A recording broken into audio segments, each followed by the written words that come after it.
Commander Vex stood at his post near the restricted security entrance of the Galactic Consul chamber. His forearms were crossed in front of his chest, and his scales reflected the blue light that glowed from the walls. He had been a security officer for 20 years. He knew every rule, every protocol, and every way someone might try to break them. Today was important. The galaxy was in crisis, and the most powerful beings in the known universe were gathering inside the chamber. The solar system known as 442 was dying. Scientists had discovered a rogue neutron star moving through space on a collision course with the system. If nothing was done, trillions of lives would end in fire and destruction. Every major species in the galactic community had sent representatives to the emergency session. The Prime was there. The collective intelligence had sent a drone. Even the humans, those strange newcomers to galactic politics, had sent someone important. Vex did not trust humans much. They were unpredictable. They were too emotional. They fought each other over things that seemed pointless to him. Yet somehow they always survived. They always found ways to win when everyone said they could not win. This made Vex nervous. Humans were dangerous in ways that were hard to measure. The chamber doors were sealed now.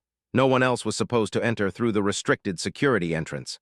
Only the highest-ranking officials used this door. It bypassed the public scanning area. It was faster. It was safer. And it was absolutely forbidden to everyone except the senior council members. Vex heard footsteps coming down the corridor. They were moving quickly, like someone was in a hurry. He looked up and saw a human woman walking toward him. She had brown hair and light-colored skin. She wore a simple gray and blue uniform. No medals, no symbols of rank, no ceremonial markings that would tell him who she was. She was carrying and looking at it as she walked. The woman did not seem to notice him as she approached the restricted door. She reached out to touch the access panel.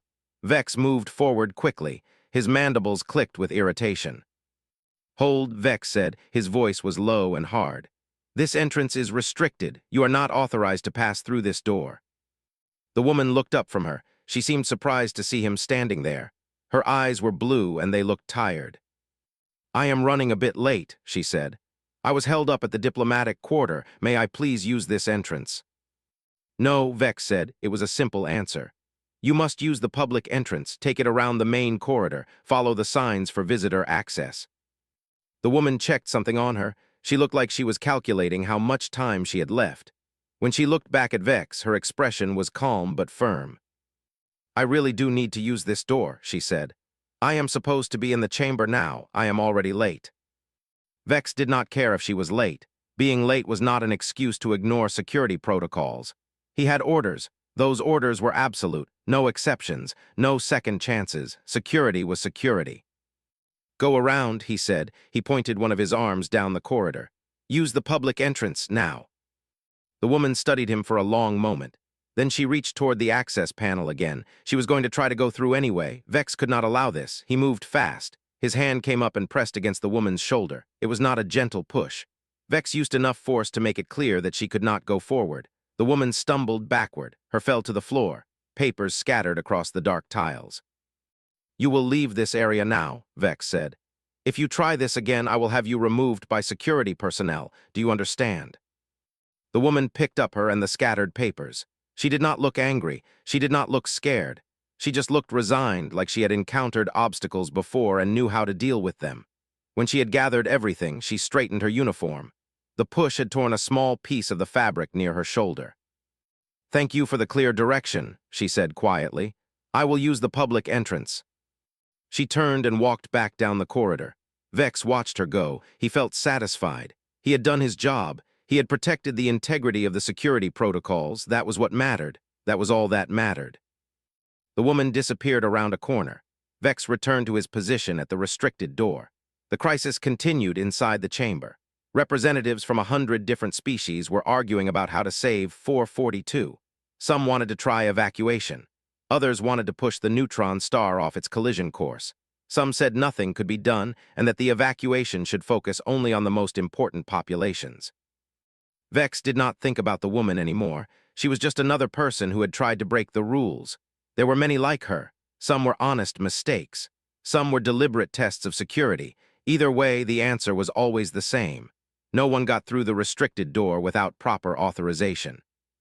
20 minutes passed, then 50 minutes, then an hour. A message came through Vex's communication device. It was from Commander, his supervisor. The message was simple and had no emotion in it. Vex, report to my office immediately after your shift. Priority level 1. Vex's heart rate increased. Priority level 1 meant something serious had happened. He did not know what he had done wrong. He had followed all protocols. He had done everything by the rules. But still, the message filled him with a strange sense of dread that he could not explain. Inside the chamber, Doctor sat at the head of the council table. She was the Chancellor of the Galactic Consul, the highest-ranking official in the entire organization. She had just finished reviewing the evacuation protocols for 442. There was a small tear in her uniform near her shoulder. Several delegates had asked about it during the break. She had told them it was nothing important, just a small accident on the way to the chamber. She did not mention the security officer who had pushed her. She did not mention his name. She did not mention his mistake. She had more important things to worry about than the embarrassment of a low-ranking guard who did not know who she was. But she would not forget this moment, and she would not forget what came next. The emergency session had been going on for 3 hours. The Prime sat on one side of the massive council table. Its crystalline body caught the light and refracted it into 1,000 colors. On the other side, a representative from the collective intelligence processed information through its neural network, its thoughts visible only as subtle pulses of light beneath its translucent skin. Between them and around the circular table sat delegates from every corner of the galaxy. Stood and called for a break in the proceedings. The evacuation plans for 442 were incomplete. There were too many variables, too many lives at stake. Everyone needed to think clearly, and clear thinking was impossible when emotions ran high. As the delegates rose and began talking among themselves in small groups, moved toward the conference room adjacent to the main chamber. Her assistant, a young human named, followed close behind, had noticed the tear in its uniform immediately. "Chancellor, what happened to your shoulder?" asked quietly. "Did you fall on your way to the chamber?" "Something like that," said. She did not slow down. She wanted water and 10 minutes of silence. "Just a small accident with the security entrance." His eyes widened. "The restricted entrance, but you have clearance for that." "Yes," said, "though the officer on duty did not seem to know that. It is not important. Let us focus on the evacuation problem." But thought it was important. She mentioned it to another aide, who mentioned it to a translator, who mentioned it to an observer from the coalition. News traveled fast among the delegates. By the time returned to the main chamber, every important person in the room knew that the Chancellor had been stopped at the restricted security entrance and apparently been prevented from using it. The Prime noticed as she sat back at the head of the table. Its crystalline surface rippled in what recognized as the expression of deep concern. "Chancellor," the Prime said, its voice like ice cracking on a frozen lake. "We observe a disruption to your uniform. We observe agitation among the delegates. We observe patterns that suggest an incident. Will you clarify what has occurred?" All eyes turned toward. Silence fell over the chamber. This was the moment where she could demand justice. She could name Commander Vex. She could call for his punishment. She could make an example of him to show that no one, not even low-ranking security officers, could treat her with disrespect.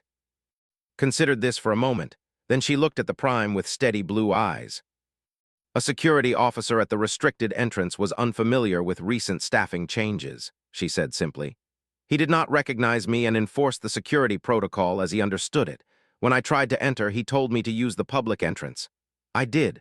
There was a small confusion and my uniform was slightly damaged. That is all." "That is not all," the Collective Intelligence's drone said. Its voice was flat and mathematical. "We have analyzed the accounts given by observers. The officer made physical contact with you against your will. This constitutes assault on the Chancellor of the Galactic Consul. This is a violation of chamber law, security protocol, and basic principles of respect." "It is," agreed. "But it was a violation born of ignorance, not malice.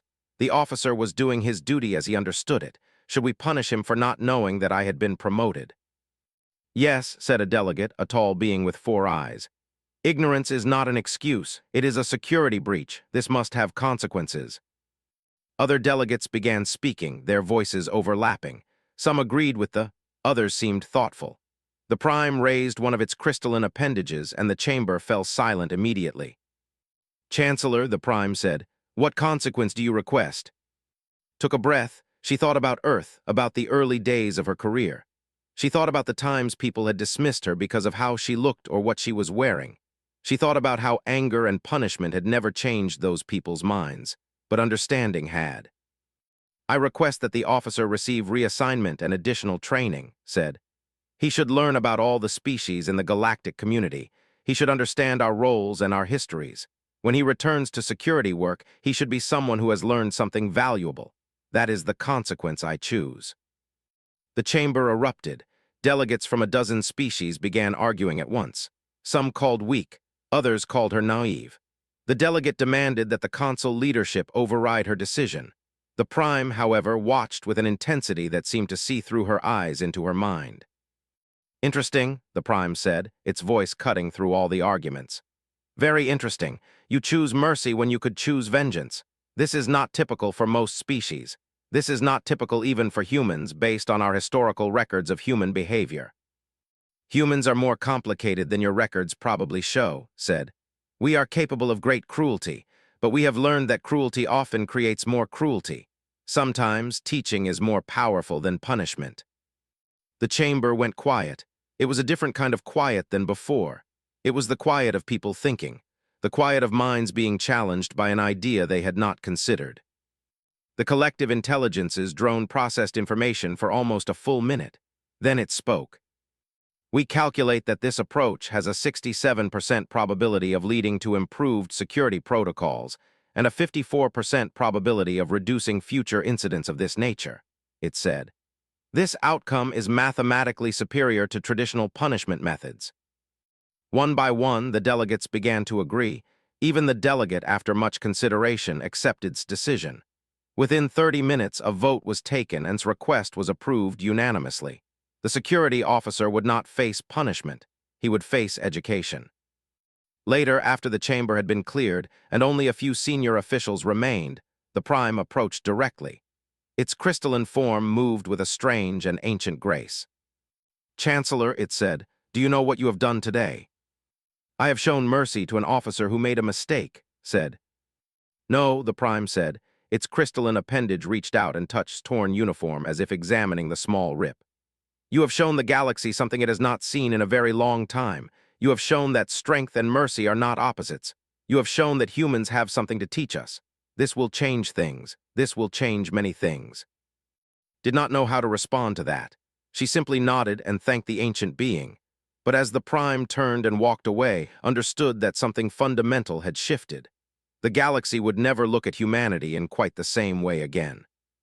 And somewhere in the security detention area, Commander Vex was learning the same truth, but from a very different angle.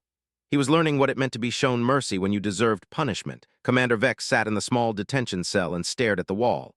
The walls were gray, the floor was gray, everything was gray. There was a bed, a toilet, and a water dispenser. That was all. He had been sitting here for 6 hours, and it felt like 6 years. What had he done? He replayed the moment over and over in his mind. The human woman, the restricted door, his hand on her shoulder, the push, the tear in her uniform. He had been so certain he was right, so certain that he was doing his job correctly. Now everything was different. A guard had come to his cell about an hour after his shift ended. The guard had said nothing. He simply took Vex to the detention area and locked him in. No explanation, no chance to defend himself. Vex had heard the whispers, though. The guards were talking about what had happened, about how he had assaulted a high-ranking official, about how serious this was. Vex knew the penalties for assaulting a council member. Execution was possible. Exile was more likely. At the very minimum, he would be stripped of his position and banned from security work across the entire galactic system. Everything he had built over 20 years would be gone. Everything. He closed his eyes and tried to think. Maybe there was a way out of this. Maybe he could say it was an accident. Maybe he could claim that he did not recognize the woman because she was not wearing her formal robes. Maybe he could argue that his security training required him to be cautious about unauthorized access to restricted areas. But even as these thoughts formed, Vex knew they were lies. He had been wrong. He had made an assumption based on what the woman looked like. She wore simple clothing. She had no medals or symbols of authority. Therefore, she must be someone of low rank. It was a simple equation. It was also completely false. The detention cell door opened. Commander stood in the doorway. She was older than Vex, with gray in her fur and scars from old battles. She had been head of security for 15 years. She had seen every kind of officer, good and bad. She wore an expression that showed no emotion whatsoever. "Come with me," she said. Vex followed her out of the cell and down a corridor to an interview room. It was a small space with a table and 2 chairs, sat on one side. Vex sat on the other. Between them was a recording device that would document everything they said. "Tell me what happened," said. Vex told her everything. He did not leave anything out. He described how he had stopped the woman, how she had said she was late, how he had told her to use the public entrance, how she had reached for the access panel, how he had pushed her away. "Did she fight back?" asked. "No," Vex said. "She just picked up her things and left." "Did she threaten you?" "No." "Did she try to enter the restricted area by force?" "No, she just touched the access panel." Made some notes on her. Then she looked up at Vex with an expression that was hard to read. "Do you know who that woman was?" she asked. "No," Vex said. "I did not recognize her." "Her name is Doctor. She is the Chancellor of the Galactic Consul." The words hit Vex like a physical blow. The Chancellor, the most powerful being in the entire chamber. He had pushed the Chancellor. He had assaulted the most important human in the galaxy. Vex felt his body go cold. "I did not know," he said. The words sounded weak even to his own ears. "That is obvious," said. "That is the only reason you are still alive right now. If you had known and still pushed her, you would already be in a holding cell awaiting execution. But you did not know. That is the only thing that might save you." "What will happen to me?" Vex asked. "That depends on what Doctor requests," said. "She is meeting with the Consul Oversight Committee right now. She will tell them what she wants done. Then we will know your fate." Stood and left the room.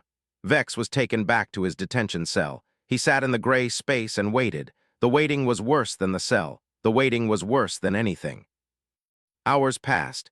Maybe 6, maybe 8. Vex had lost track of time. Then the detention cell door opened again. But this time it was not just a guard. It was Commander and 2 members of the Consul Oversight Committee. One was a representative. The other was a human, a woman with white hair and an official insignia. "Stand up," said. Vex stood. "Doctor has made her request regarding your incident," the human official said. She read from a. "She has requested that you not face prosecution. She has requested that you be reassigned to Station 7 in the Outer Territories. She has requested that you complete a comprehensive training program focused on galactic species, their cultures, and their governmental roles. If you complete this training successfully, you will be considered for return to security work within the Consul." Vex blinked. He had been certain he would be exiled or executed. Instead, he was being given a second chance. "Doctor is showing you mercy," the representative said. Its crystalline form glowed slightly. "This is unusual. We are curious about this choice. We are studying what it means. You should understand that you have been given an opportunity that most beings would not receive. Do not waste it." The officials left the detention cell. Vex was taken back to the barracks to collect his personal belongings. He would leave for Station 7 the next morning. A new assignment, a new chance, an opportunity that he had not earned but had somehow been given anyway. As he packed his few possessions, Vex thought about Doctor. He thought about how she must have felt when he pushed her. He thought about how she could have destroyed him with a single word and had chosen not to.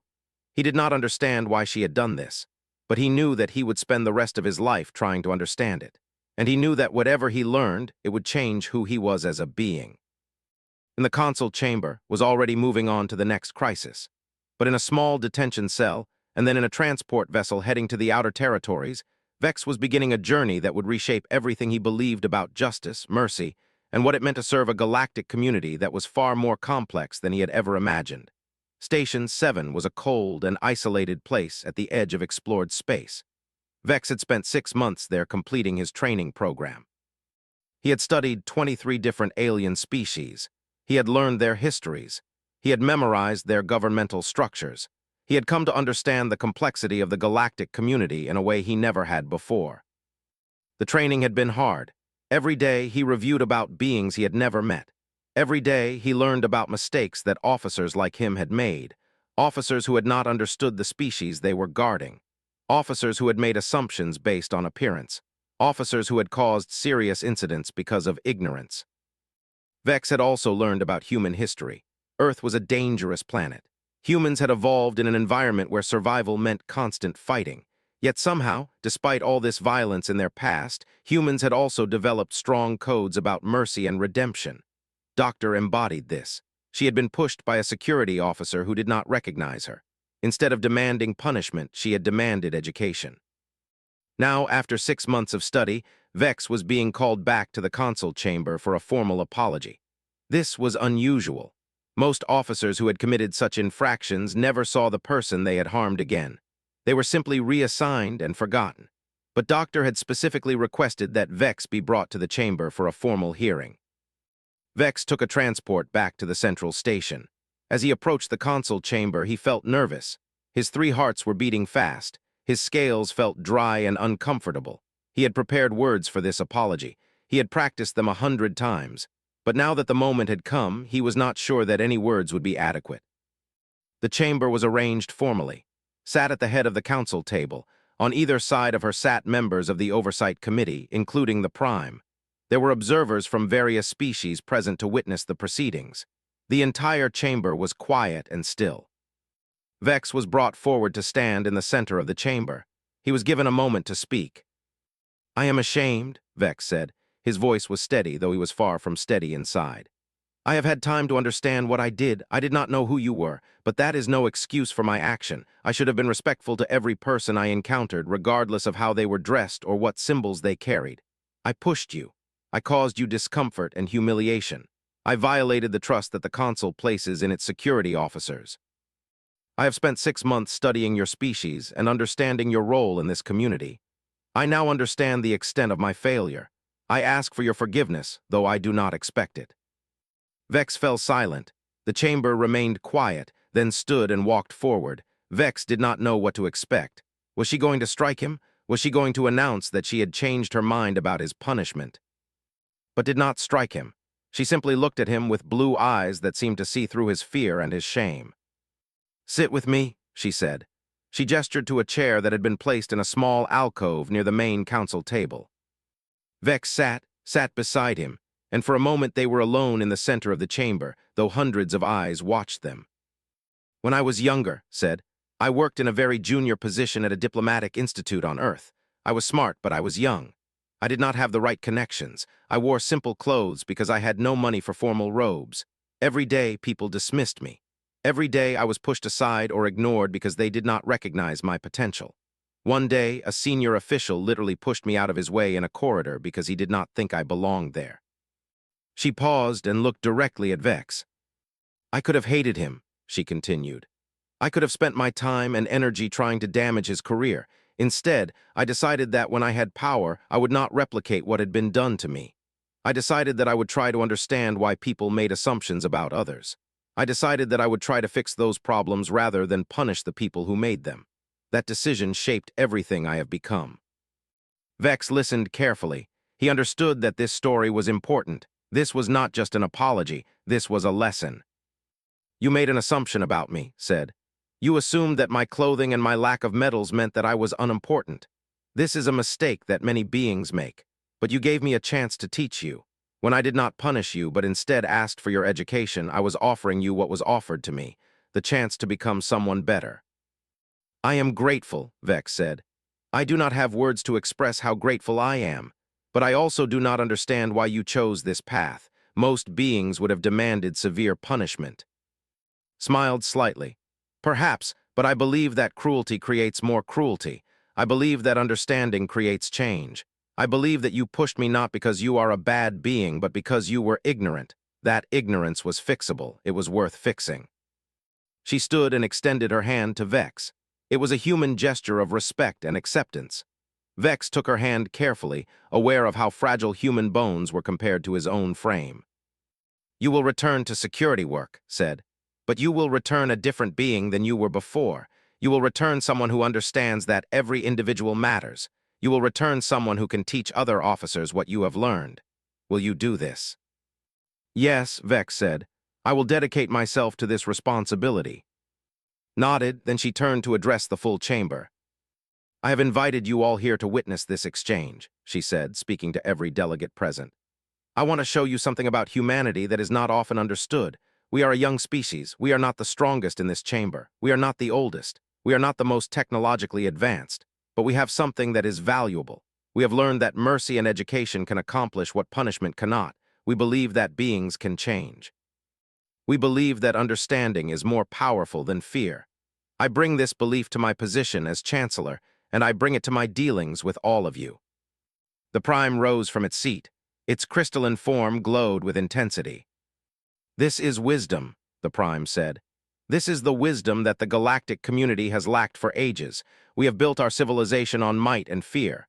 Perhaps it is time we built it on something different. Other delegates began to nod.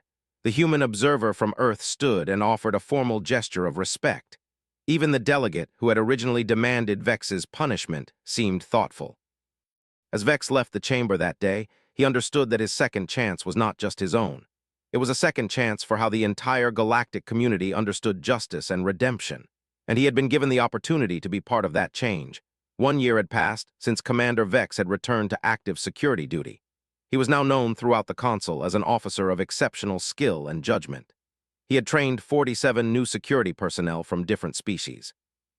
He had implemented new protocols that emphasized understanding and clear communication over force and intimidation. The number of security incidents had decreased by 38%. More importantly, other species had begun to adopt similar approaches to conflict resolution. The Coalition had completely restructured their criminal justice system to emphasize rehabilitation and education. The military had introduced new rules of engagement that preferred peaceful resolution over immediate force. Even the collective intelligence had recalculated its approach to problem-solving, determining that mercy-based solutions produced better long-term outcomes than punishment-based ones. This shift had not happened because of Vex alone. It had happened because of and what she represented. She had shown the galaxy that strength and compassion were not mutually exclusive. She had demonstrated that humans, despite being young and relatively weak compared to many galactic powers, had something valuable to teach. And Vex encountered each other regularly at the Consul chamber.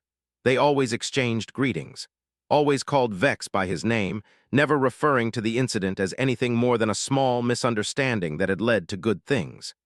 Vex always felt a sense of gratitude and respect when he saw her.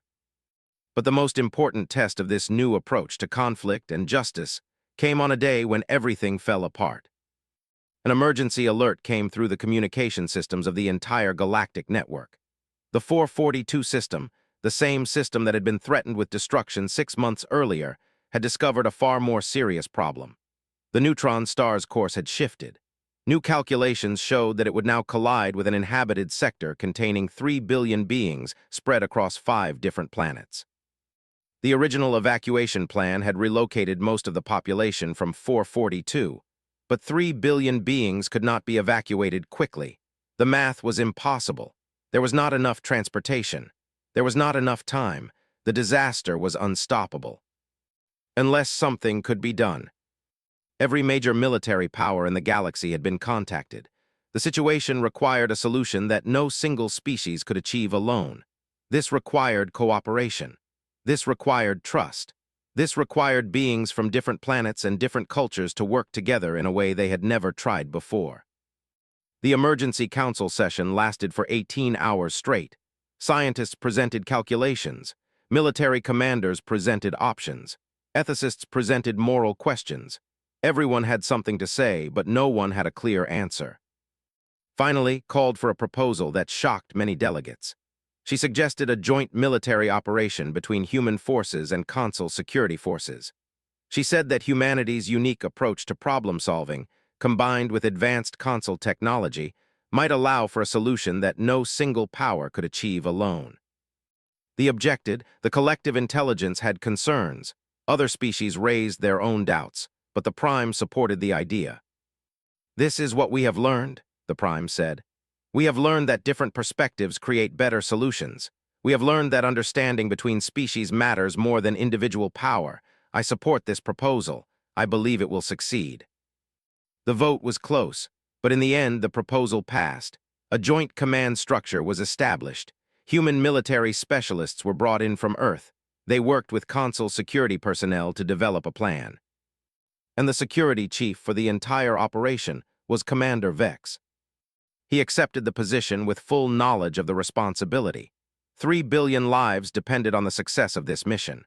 Failure was not an option, but neither was doing things the old way, through force and intimidation and fear. Vex coordinated with Dr. Samuel, a human military commander from Earth. They had very different ways of thinking about problems. Samuel approached situations with creative thinking and an emphasis on unconventional solutions. Vex approached situations with careful analysis and protocol. Together, they created something neither could have created alone. The plan was ambitious. They would use a combination of gravitational pulls from specialized satellite arrays and carefully calculated nuclear detonations to alter the neutron star's trajectory. The timing had to be perfect. The coordination had to be flawless. One mistake would mean failure. The day of the operation came. Thousands of beings from different species worked together in coordination centers across multiple planets. Samuel commanded from the main operations station. Vex was there beside him, managing security and ensuring that everyone involved could focus on their task without distraction. The operation began. Satellites moved into position. Calculations were confirmed and reconfirmed. The gravitational pulls began. The neutron star's course shifted slightly. Not enough. They activated the nuclear arrays. The space around the star became a carefully choreographed dance of energy and force. And it worked. The neutron star's trajectory changed by enough degrees to miss the inhabited sector. The 3 billion beings in that sector would live. The evacuation could continue at a normal pace. The crisis was prevented. When the final confirmation came through, the entire operations center erupted in celebration. Beings of different species were embracing each other and shouting in triumph. Samuel and Vex looked at each other across the operations table. "We did it," Samuel said. "We did," Vex agreed, "but we could not have done it separately. We needed each other." Later, after the celebrations had ended and the immediate crisis had passed, Samuel approached Vex with a serious expression. "Commander," Samuel said, "I want to propose something. A joint task force, humans and consul security working together permanently, not just for emergencies but as a regular thing. We work well together. We should make that official." Vex did not need to think about this. He knew what the answer was. "I will propose it to the consul leadership," Vex said. "But I believe they will accept. This is the direction they want to move in. Cooperation, understanding, beings working together instead of in isolation." The proposal was accepted. Within 3 months, the first official human consul joint task force was established. Vex was named as the security commander. Samuel was named as the operations commander. They reported jointly to. At the ceremony establishing the new task force, gave a short address to the assembled personnel. "What you represent here is the future of the galactic community," she said. "You are proof that beings who are very different can work together. You are proof that understanding is more powerful than force. You are proof that young species like humanity have something valuable to teach. I am proud of you all." After the ceremony, spoke privately with Vex. They stood together looking out at the stars through the chamber's observation window. "Do you remember when you pushed me?" asked. "Every day," Vex said. "I think about it often." "I am glad," said, "because that moment led to all of this. That moment of misunderstanding led to understanding. That moment of conflict led to cooperation. That is what I believe our future holds. Not the end of all conflict, but the beginning of the wisdom to handle conflict with mercy and education instead of fear and punishment." Vex stood in silence, watching the stars. In those stars were billions of lives that had been saved because one human official had chosen mercy over vengeance. In those stars was the future of a galaxy that was learning to value understanding above all else. The story of Commander Vex and Doctor would be taught in schools across a dozen different worlds. Young beings would learn about the moment when a security officer pushed a chancellor and then was shown mercy. They would learn about how that mercy changed not just one being, but an entire galactic civilization. And in every telling of that story, the lesson remained the same. The greatest strength is not in power or force or technology. The greatest strength is in the ability to understand another being and to choose compassion over revenge. That was the strength that humanity had brought to the galactic community. That was the strength that would shape the future.